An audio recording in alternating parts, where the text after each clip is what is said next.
Good evening, everyone. My name is Jenelle Riley. I'm an editor at Variety. I am so thrilled to welcome you to this Q&A with one of my favorite movies of the year. Well, we're in a new year. One of my favorite movies of last year, I, Tonya.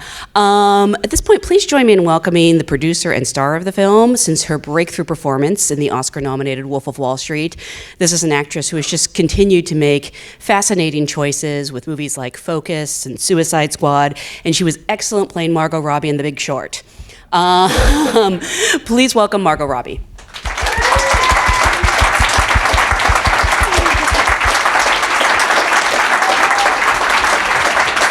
Thank you.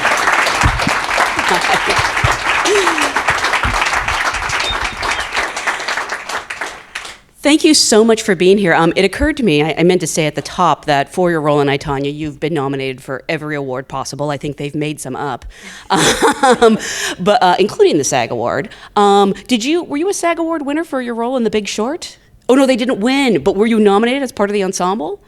Because when you play yourself, I don't know how that works. I've never even been to the SAG Awards. You're this year will be my kidding. first time ever. Oh my gosh. So I didn't hear that Big Short was even nominated for. I didn't even realize. Well, good news. I remember going to the Oscars that year because I presented and I was like backstage and everyone's like, well done on your movie. And I'm like, I really can't claim that The Big Short is I did half a day of work like sipping champagne in a bathtub. That is the way I wouldn't to call it work at all. Yeah.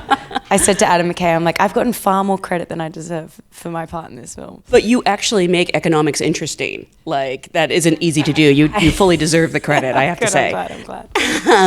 I am curious. I usually, because this is an audience of SAG actors, I usually like to ask about how actors got their SAG cards, but you are not from here. The accent is not just affectation. You're from Australia. Yeah. What was actually your first job in the business when you sort of knew you wanted to be an actor?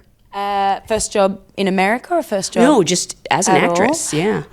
It was this indie film shot on the Gold Coast, which is where I'm from in Australia, and it never got released, or I've never even seen it, but it's like it was very, very low budget, like lower than an indie film, but more like a student film sort of thing, but it was a thriller sort of thing called ICU. Do you worry not worry, but do you expect it to come out any day now? I mean, I really hope it doesn't. But it was a chance to be on a film set. No matter how small the set was, it was still a film set, and that was like a dream come true. I have to say, I actually love the title. Yeah, I mean, it's kind of clever. It was all about voyeurism and, yeah. So you're making this sound good. Now I want to see it. Yeah, well, I mean, I haven't seen it, so I can't tell. But it was, like I said, very, very low budget. Sure. I think we've all been there. In my friend's apartment. Yeah. So. So obviously on to bigger things with I, Tonya. How did the script find you? Because were you are also a producer on the movie. Yeah. Were you looking for things specifically to act in, or just produce, or both? And I read it as a producer initially. Our company was looking for female-driven content, and heard this script was going around, and Stephen, the writer, wrote it on spec, so it was available. It wasn't attached to any production house or studio, and when I read it, I just was fascinated and mind-boggled, and I knew immediately that I wanted to play Tonya and produce, so I met with Stephen the next day and Brian Unkelis, who had jumped on board like the day before we did actually, and kind of pitched myself to play Tonya and to produce, and they agreed. You had to pitch yourself, but was there any sort of audition process, or they were not stupid and said, of course, you can play Tonya Harding? I mean, I thought I was going to have to do a lot of convincing, and I was like, well, it's a very American character, and I'm obviously not American, and I actually, when I read the script, didn't even know it was a true story, so I wasn't familiar with the whole thing, but my angle on it was, I don't have any preconceived notions about this person that the rest of the world seems to hate so much, and I think that's a better way to play the character, and we all saw the project the same way immediately. We all shared the same, passion for the script and concerns about the script, the gang kind of got along so quickly. It turned into a family very quickly, our little team Tonya. It was great. I mean, when these events happened, I think you were 2 years old, so you can... 4, yeah. You can be forgiven for not knowing it was real, but was there a point, like, while reading the script when you started to wonder, A couple of times I was like, no, this can't be real. This can't. I mean, they're just using a mockumentary style sort of framing device throughout. That's all. This cannot actually have happened. And then when I got to the end and it said, you know, where they all are now sort of thing, I was like, oh my God, I think this is true. And I went online and I realized that, you know, it wasn't just based on a true story, like the exact specifics, like the moment that Shane Stan, after he's hit Nancy, was running away with the baton in his hand and comes across locked doors, and instead of hitting it with he used his head, like, even that happened. Yeah. I mean, I just kept finding more, and I was like, this is unbelievable. It's funny that way, though. I mean, I really feel like real life is often crazier than the films, for sure. I mean, but obviously it's not a documentary. It's literally not a documentary. And you're allowed to take some creative license, but was there one specific thing other than what you just mentioned that you were like, this can't be true, this can't be true? Oh my God, it's true. I remember reading the description of LaVona and just like the fur coat and the bird on the shoulder and everything. I was like, wow, this writer is so odd and specific. and then I saw the footage of her with the bird on the shoulder and I was like, it just never ceases to amaze, yeah. And this is something I love. The writer, Stephen Rogers, he basically told you had to cast Allison Janney. Yeah, so Stephen and Allison have known each other for years and years, and they went to the neighborhood playhouse together in New York, and he kept writing roles for Allison, and she never got to play them. They always gave them to, you know, someone else. And since he wrote this script on spec, he kind of had the freedom to stipulate his deal points, and he said, it's Allison Janney for the part of LaVona, or it's a no deal. And we were like, oh, well, twist our arm, we'll take her. And she hadn't actually read the script at that point, so he had kind of made that deal. We stipulated that in his deal without actually having given it to her to read. But she, obviously, as soon as she read it, she loved the character and wanted to play her. I mean, after going like, you wrote this for me? Yeah. She funnily enough didn't question their friendship based on the fact that he wrote that for her. She was excited to play LaVona, yeah. At what point did you become interested in producing? I mean, was it, we all know that there's, not so much this year, but there's generally a dearth of good female roles. Were you always wanting to produce, or was it something you sort of felt, you know, spurned into? No, I never thought I wanted to produce because I don't think I fully understood what a producer does. I thought it was more of the crunching numbers as opposed to, you know, and figuring out the financing as opposed to the creative development, which half of it is the creative development, and I love that side of it, and I do love the business side of it too. I don't love doing 9-hour closing calls with bonding agencies, but the rest of it I really love, and it's something, honestly, a friend had a script and everyone was like, it's too weird, you can't make it. And I was like, I think it's great, let's make it. And so that's how it kind of started, and then it kind of spawned into the idea of wanting to create more roles, not just for female people in the industry, like female directors, writers, actors, not just me, anyone, you know, that was kind of the thesis of the company to begin with, and that's the direction it kind of started going in. But no, once I started doing it, and I also thought there'd be a real conflict of interest between, you know, when producing and acting in a project. I thought,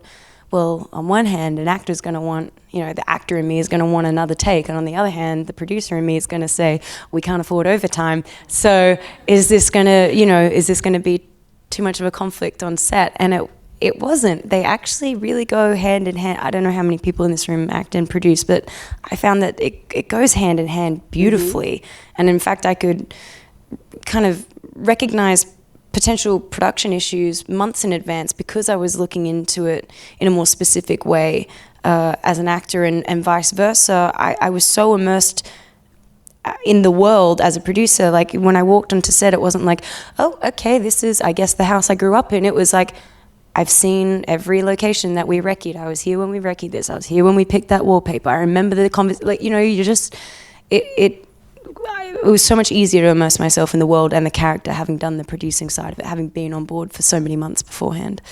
We actually have a question from the audience, and you might have sort of addressed this, but it's from William Harrison. Don't be shy. There you are. Hi. Wants to know, as a producer on this film, what ended up being your favorite part of the filmmaking process from behind the camera? I actually really loved watching the scenes I wasn't in. And do you know what was a real guilty pleasure? Watching audition tapes. because it's like, I obviously have never been able to do that before, and it felt like I was doing something really naughty by watching them. I was like, oh, I shouldn't be doing this. But watching everyone's audition tapes, and I mean, it's awful because I've done a million audition tapes, and you always have this fear like, oh gosh, oh, what are the people going to say? They're going to like nitpick me and say, oh, what is she wearing, or why did she say like that, or, you know, make fun of me or whatever. And now I've been on the other side. I'm like, oh yeah, everyone does watch the audition tapes, and they're like pretty harsh. And it's kind of terrifying, but no, it was great. It was exciting to like see someone like Paul Walter Hauser's audition tape come through and just be like, wow, his take on the character was so different to the last 100 tapes I've just watched. And you know, he just made this dialogue, he turned it into something else completely. And that was so exciting to discover, being on that side of things. I really loved watching the audition tapes. So you had a lot of say in not only the director, Craig Gillespie, your fellow countryman, but the cast?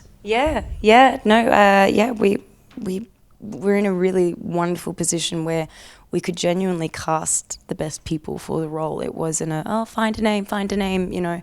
And our financiers were incredible like that. They were like, no, you know, pick the people who were right for the job, and that gave us the freedom to be like Julianne Nicholson, one of the greatest actresses that people don't talk about enough, and it's like, yeah, she would be perfect for this. And same thing, like Paul's tape coming through and Sebastian's tape coming through. I was like, who is this unknown actor I've never seen before? This tape is incredible. And then I IMDb'd him, and I was like, whoa, it's the guy in the Gossip Girl TV show and Marvel movies. Like, are you kidding me? He just like was so Jeff. He just totally transformed. And yeah, we did chemistry reads together, Sebastian and I, and a couple other actors going for Jeff. So that whole process was great too. Kind of like doing audition, but knowing I already had the part was lovely. Unfortunately, you were saddled with Allison Janney, who just brought the whole thing down. Oh God, what a drag. Yeah, it was amazing. And I was like, I've been quoting Allison Janney one-liners my whole life, and now I'm like watching her create new Allison Janney one-liners. It was wild. You're like, yay, I get to have a knife thrown at me by the great I was like, do it again. Yeah. I am curious because you mentioned auditions. You've been working in this business for quite a while. Are you good at auditioning? I still am terrified. Like, public speaking scares me. This actually, I'm not scared doing this right now, but like the idea of like doing a speech, that scares me. Auditions you should get used terrify to that idea. me. I get nervous like doing the chemistry reads, even when like I said, when I know that I've already got the part, and I still find that nerve-wracking. Yeah, I find them really scary. Did you have any of those nightmare auditions that we hear so much about? Yes, oh my God, I had a terrible audition once. It's kind of a long story. Do we have time to like? I think we have time. I just want to get out of here. Okay, anyways, in America, obviously, the name of medications is different to it is in Australia. I had this like really small day surgery thing the day before a big audition that I really wanted the role for, and I was in so much pain. But I was at my friend's house, and he had just had a root canal, and I was like, oh God, I'm in so much pain, but I've got this audition tomorrow. And he's like, oh well, here, I've got painkillers from the root canal I just had. Take them, you know, when you wake up before your audition, you'll be fine. And I was like, oh, okay, thank you so much. And he's like, here, he's like, and I was like, what is it? And he's like, oh, it's Percocet. And I was like, never heard of it. It must be like Panadol, which is like Tylenol, you know, like some not a big deal. And he's like, here, take 2. And I was like, got it. And when he said take 2, I thought he meant like, here, you should take 2 of them as the dosage, but really he meant, here, take 2 just in case you need to. Anyways, I wake up, I'm getting ready for this audition. Don't get time to eat breakfast, or on an empty stomach. I have 2 Percocets for the first time ever. I'm like driving to this audition, and like halfway there, I was like suddenly like, oh my God, what a lovely day it is. I've got like one hand out the window. I mean, I was off my head, and I was like, I don't know, this is a great day. I'm feeling great about this audition. I was completely like off my head, and it was a terrible audition, I'm sure, but I was trying to do this audition. I remember curling up on the couch, and like the whole thing was terrible. And I was going for my driver's test right afterwards to get my American license. And I was like, I knew I was like, I am not okay. I cannot do a driver's test. And fortunately my friend worked at Sony, which is where I was doing the audition, and I like ran to her office and I was like, can you give me food or something? I think I'm high. I'm not sure, but I think I'm high. Help me.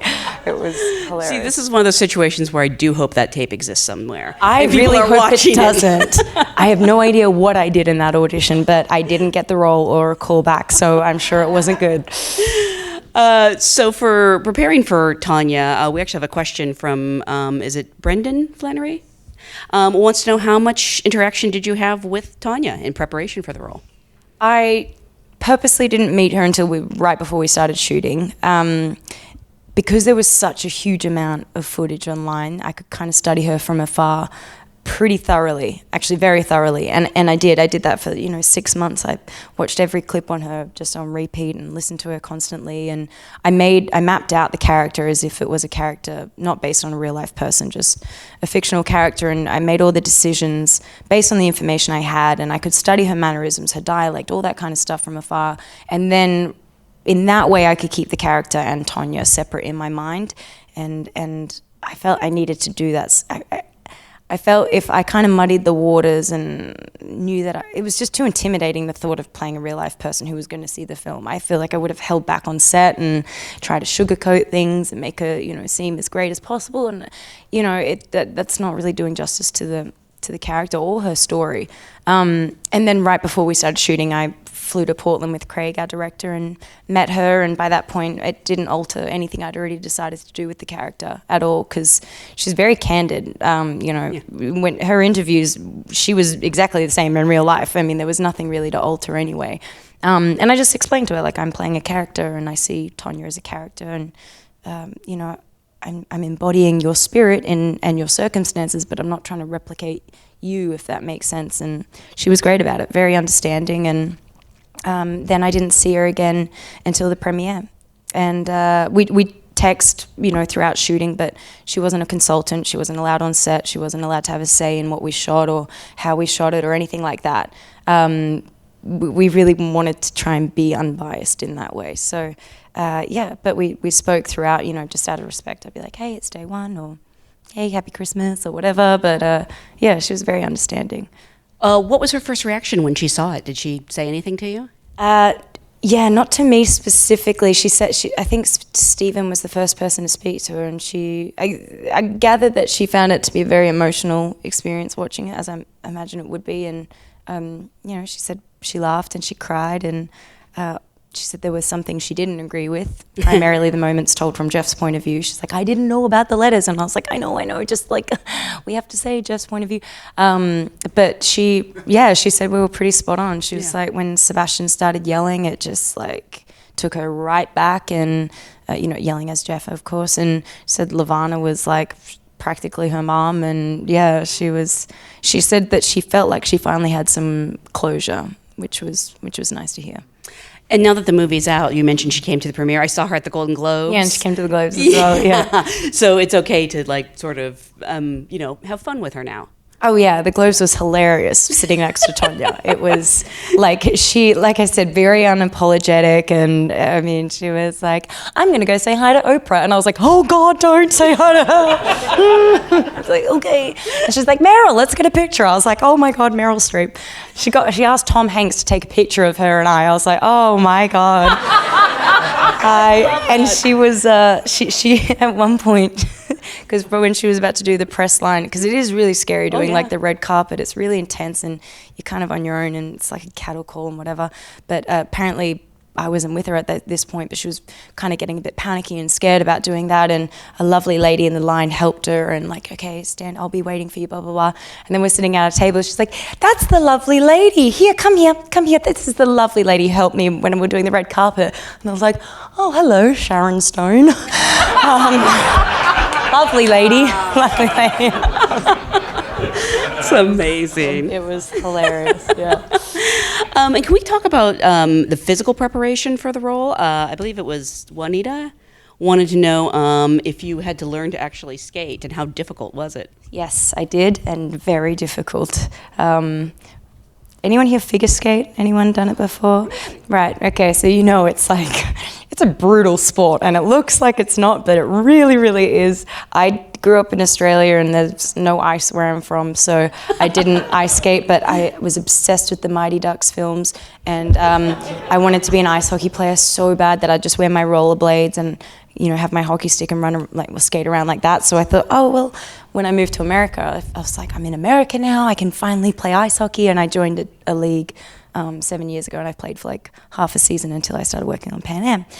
That was the extent of my ice skating knowledge, and I really oversold that part of it when I did my initial pitch to Steven.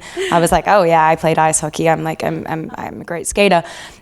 In hindsight, I was really just running on the ice with so much padding on. There was little to no repercussions, and once I had no padding and a toe pick on the end of the ice skates, because figure skating skates and ice hockey skates are very different, it was like a world of pain, and I really had to go back to basics and learn how to do it. But I had an amazing skate coach who actually choreographed for Nancy Kerrigan back in the day. You're kidding? Yeah. She was asked to choreograph for Tonya as well, but she said no at the time.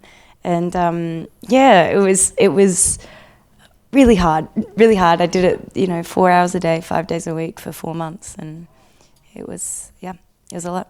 Did the choreographer, did you ask her anything about Nancy? I mean, it's not really about Nancy, so... Yeah, I just wanted to know about the figure skating world. I'm like, wow, when Tonya talks about it, it sounds like there's so many politics, and she's like, yeah, there is. And it sounded, it was fascinating to hear about what the world was and the sport was like. And but she was amazing, and she's like, I had no idea that all this, that Tonya had the upbringing she did or was going through what none of us knew. We just... kind of like everyone else, kind of judged her based on the headlines or her appearance, and she's not a dainty little thing. No one really thought of her as being a victim, so it was easy to kind of categorize her as the villain, I guess. And she said she kind of saw that now in hindsight. So not only capturing her physicality, but some of these really intense fight scenes with both Allison Janney and Sebastian Stan in character. I mean, did you ever get hurt? I did when we were doing the skating, but not during any of the fights. I mean, you always get bruises and stuff. I mean, I do anyway, because I get caught up in the moment and kind of don't feel it at the time. And the next morning I wake up and I'm like, whoa, like black and blue. So yeah, just like bruises and stuff like that. But I did herniate a disc in my neck when I was... While you were ice skating? Skating, yeah. Were you able to continue skating? Well, had I not been a producer on it, I probably would have been like checking out now to go do rehab and fix my neck. But because I was a producer, I was like, we can't afford that. I'm just, shoot me up with some steroids, let's keep going. And so that I just would get MRIs at the end of each week to make sure it was safe to keep going. And that's the other thing. That sounds really bad, but that's the other thing I don't think people understand, because this movie looks so terrific. You're working with a pretty tight budget and not many shooting days. Yeah, we did. We had 31 days and crazy to me. $11 million. And what, wait, really? Yeah, and 267 scenes in a 110-page script. So, I mean, like a lot of scenes in 31 days. And 2 Olympics, and the whole thing was period, which always makes it more expensive, obviously. So, and the skating sequences, I mean, we were scratching our heads trying to figure out how can we shoot them? How do we shoot something on ice? We can't afford cranes. Wait, we can't do that. We can't, how are we going to do it? And our camera operator piped up and he's like, I can skate if that helps. And we were like, what if we put the camera on him on the ice and he's skating? And so that's what we did. So he had and we shot on film, so the camera was heavier than, if you're shooting digital, obviously, slightly less equipment. And so he was on the ice, the camera on the shoulder, on his ice hockey skates, me on my skates, and we would kind of do this dance around each other. And it was great. And then we kind of nominated our crane shots very carefully. Well, and also one of the things I really appreciate about the movie is I don't think I knew that Tonya Harding was a good skater. I don't think I knew just how good and how strong she was. No, I mean that was what her point of difference really. She was a powerful skater. She didn't have the grace, but she had the power. And when you watch it on TV, I think with a long lens and a static shot, it all looks very graceful and easy. And that is half the art, the way it is for ballet. But I think that's what was so perfect about shooting it on the ice. When you're up close, you can see how much power it really requires to launch yourself in the air and do 3.5 rotations and land. I mean, it's insanely difficult what she did, and we didn't realize how difficult the triple axel was going to be until it came time to shooting it. And we were like, okay, we said to Sarah, our skate choreographer, okay, so because we had skate doubles to do the big jumps, and you've had 10 years to practice, I couldn't do the big jumps, and insurance wouldn't let me, but like it was impossible anyway. But we're like, okay, so can the skate doubles do like a triple axel? And she's like, what? No. And we're like, oh, will we fly someone in who can do the triple axel? She was like, no, like no one can do a triple axel. It's 6 women in the world have done it since Tonya did it 25 years ago. It's still like a crazy impossible thing, and that's when we really appreciated the magnitude of what she had done. And so we had to CGI the triple axel in the end because it was just no one could do it. That is amazing. Yeah. And going back to some of these intense scenes, the movie is very funny, but then it has these really heart-wrenching scenes, and it like depicts abuse like so unflinchingly. Were they hard scenes to shoot? Physically, no, because I've done, like both Sebastian and I have done a lot of like fight choreography before, so just like blocking it out with the cameras is more of a mechanical thing. Emotionally, yes, to kind of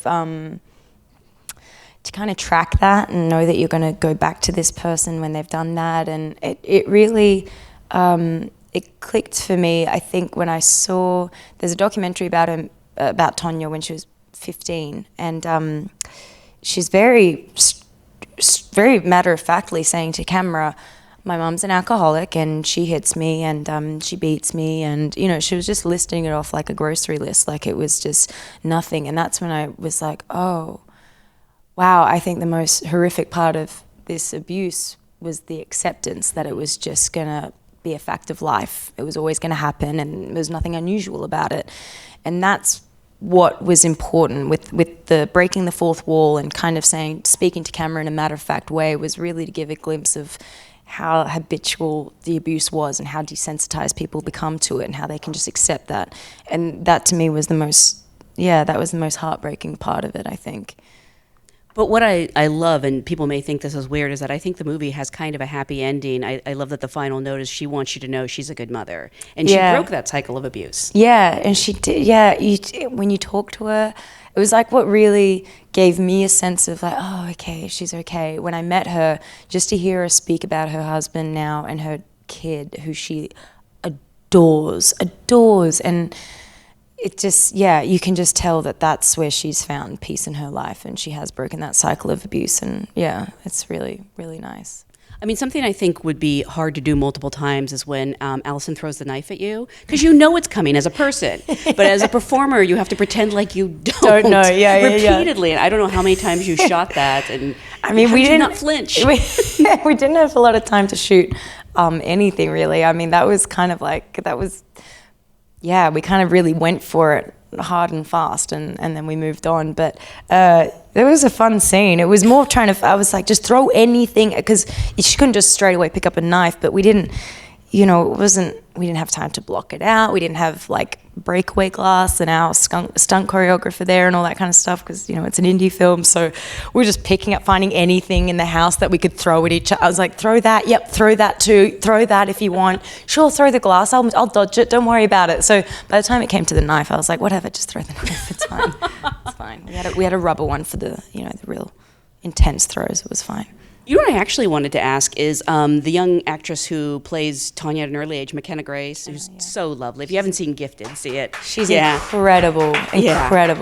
When you're both playing a character at different ages, do you sort of consult with each other about like mannerisms or anything? That's an interesting question. Sort of. I did definitely like let her know, like, these are the mannerisms I've picked up on. This is how I'm going to play it. But because I didn't have footage of her really at that age, it was kind of like, you do what you think, I think that's one of the best things about this job and being an actor is age is so inconsequential. It's really a level playing field. So, I mean, she's a fellow actor and that's her character too, and it's not for me to tell her how to do it. I really, respect her process and however she wanted to play that role. I did say, like, these are the things I've picked up on. I've done animal work or whatever it is, and I'm gonna, you know, my walk is like this and whatever. But like you do you, like whatever you think. And she's so talented. Like it's very evident. You don't need to give her any advice. She knows what she's doing. I want to take a couple audience questions. This is Stephen Payne. Right there. Wants to know, what was your favorite scene to perform in the film and why? I love doing the wedding. I love a wedding. I've gotten married on screen like maybe 6 times now, and I always love a good wedding. It's so fun because it really does feel like a wedding day. Like everyone kind of, there's cake and like everyone's kind of like happy and dancing, and we obviously like had this 80s dress and the hair, and right before we were shooting it, because we were just kind of like making that bit up. It was just, you know, kind of a montage sequence. And I was like, Sebastian, because I fall down, I don't know about you guys, I fall down YouTube rabbit holes all the time. God. And one of my favorite things to YouTube is like when people choreograph a dance for their wedding dance, you know, when they like start as like a nice dance and then they break into like doing the Running Man or something. I think that's amazing. So I've watched a million of those videos. I was like, don't you think Jeff and Tonya would have done that? And he was like, what do you mean? I was like, I'll show you on YouTube. And so I was like, let's just break out into like a like ridiculous 80s, 90s dance. And so we like choreographed it like 2 minutes before shooting it, and it was just hilarious. And then we cut the cake, and then Sebastian threw it in my face, which wasn't planned, and like the whole thing was just so fun. I loved, always loved shooting a wedding. Oh yes, yes, producer. yes. You picked it the actually dress. was the first dress we tried on. We had like a couple to try on, and as soon as I put it on, I was like, it's perfect. Is there a real wedding video you were able to model it after? I seem to recall. There's pictures and stuff of their wedding. Yeah, we replicated the hair and everything, the look of it. But yeah, it was fun. It was great, like putting that wedding together. We're like, plastic plates and forks, and like it was great. It was really fun. You got married in real life like a year ago. Right before we shot Tonya, actually. Oh, so I was going to ask. Tonya was our honeymoon. It was so romantic. Yeah. Middle of winter in Atlanta. It was cold. I just heard you had to delay your honeymoon, and then you ran into Barack Obama. Yes. Yes. Did you watch Ellen today? Yeah. No, someone told me this. Yes. Was that today? That just came out today? It was I on didn't today. know. I filmed it yesterday. And we postponed the honeymoon part because we were shooting, and then afterwards we went to Tahiti, and we like got to this island. It was like the last couple of days of our honeymoon. We were going to stay somewhere like really fancy, but we'd just come from staying on an island that had no electricity, and it was just a shack on the beach, and it was amazing, but it was like bare bones living. And then our last few days was going to be at this fancy resort, and it was lovely. But we got there and it was raining, and we're like, oh, what can we do here when it's raining? It's only like 20 villas on the island or whatever, and they're like, oh, well, there is a small gym, and we're like, oh, I guess we could go to the gym. Won't really do much, but whatever. And we like go to get on our bikes to ride there, and my husband Tom, who's also a producer on this film, is wearing like his oldest gym shorts, really old gym shorts, really short, really wide-legged old gym shorts with nothing underneath, and he goes to get on his bike, and I was like, whoa. I was like, babe, you can't wear those shorts. Literally, your balls are hanging out. Like, no, you cannot wear them. And he was like, oh, please, who are we going to see? Who are we going to run into? And I was like, yeah, you're right. I mean, there's like 10 villas. Like, we're not going to run into anyone. And so we walk into this gym, which is legit the size of this platform here, very small. And we walk in, and there's Ellen running on a treadmill, and we were like, and then she was like, hi, I'm Ellen. And I was like, hello, Margot, this is Tom. And she was like, this is my wife, Portia. And I was like, oh, wonderful. Ellen and Portia are here. Oh, my God. And then she was like, and have you met Barack? And I was like, no.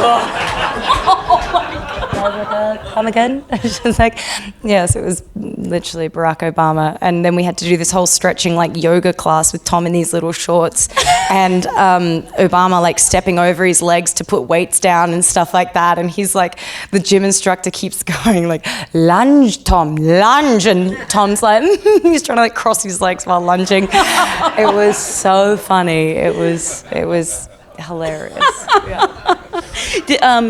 Barack, former my President mate, Obama. Barack, yeah. He was familiar with your work. yeah, he was like, he knew who I was, and he was like, you're a very talented actress. And I was like, oh my God, Obama knows who I am. And he was like, yeah, we were just talking about you the other night. I was like, where are you? Wow, oh my God. Yeah, it was crazy. I want to believe he's a big Harley Quinn fan. He didn't say that, but maybe his...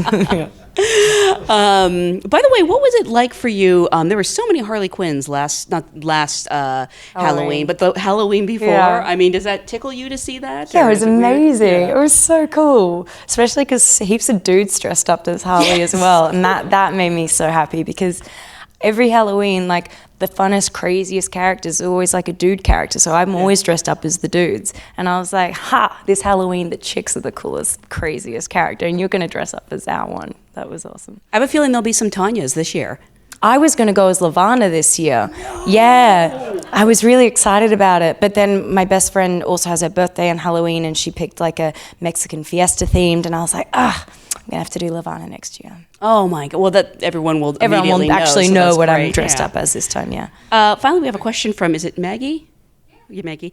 Wants to know if you can talk about the time before you broke through as an actor, and how you dealt with having doubt or fear. I mean, it's a pretty exciting time with the whole Time's Up movement, and so many like I said, so many strong female roles this year. I mean, can you compare sort of when you first broke through to now? Yeah, I've definitely seen a huge shift in the material, and everyone's obviously cottoned onto the fact that more females buy movie tickets than males, therefore maybe they'd want to see more females on screen. And I've definitely, in my opinion, I've seen way more scripts that are more female centric with great female characters, and I think the next wave of change is to have female storytellers tell those stories, which is amazing, and everyone's really making an effort to do, I find. Are you interested in directing?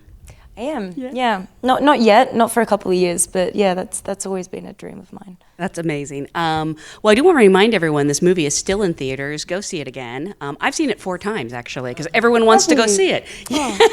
I would have watched it tonight, but it was full. Thank you so much for being here. Congratulations on a great year, a great performance. And thank you guys for being a great audience. Thank you for watching it. Thank you.